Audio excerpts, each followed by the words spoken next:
Hello, everyone, and welcome to another exciting episode of CV's Creators Value. I'm your host, Francis, and today we're in for a treat. This episode is all about the transformative power of words, creativity, and storytelling. Our guest today is someone whose diverse body of work spans playwriting, songwriting, poetry, filmmaking, education, and we'll never know what else there would be in the future. A true creative polymath, an artist who has touched many lives with his profound stories, powerful lyrics, and thought provoking poetry. From the stage to the classroom, his work continues to inspire and empower audiences. Rod, welcome to the show. We are so honored to have you with us today. Well, thank you very much. I'm happy to be here. I am personally excited to know more about this, to know more about you, about your work, about your inspiration, and how it has transformed lives with your creativity. And so I would immediately begin by talking about your journey.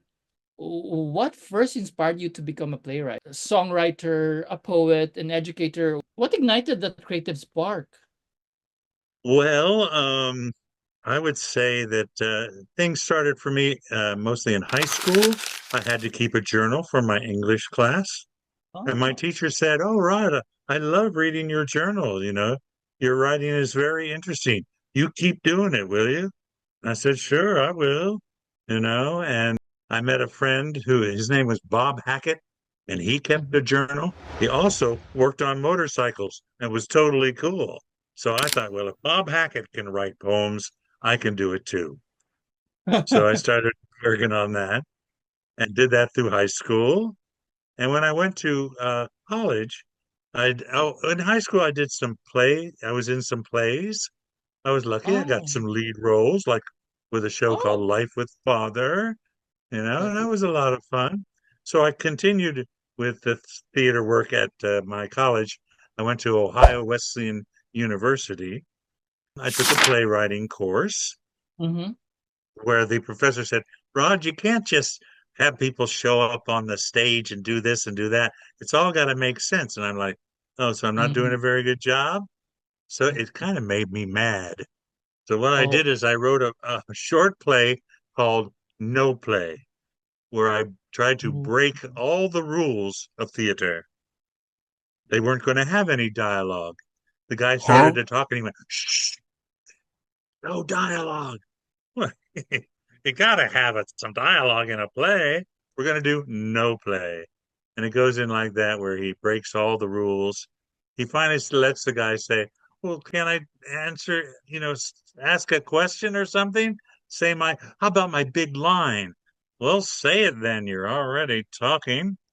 And so he says, well, how is this going to end? And then it's a blackout. That's how it ended. And then adapted some Kurt Vonnegut Jr.'s short stories, performed those in our little theater at the college, and I Mm-hmm. got to act in some plays. I was real lucky to get the lead role in, I don't know if I can say the title. What Shakespearean play can you not say the name? Macbeth. Supposedly it's cursed, so I hope I'm It not going to is. get hurt. Anyway, it was fun to have that lead role, and I was in love with my Lady Macbeth. That was only appropriate. So when she died, I felt very sad. The actress didn't die, but Lady Macbeth died. Okay. That's when I started to write some plays, just short things. But then throughout my life, as things happened, I used the inspiration of, well, what have I learned? I went to the theater one time and I saw a play called The Mystery of Edwin Drood.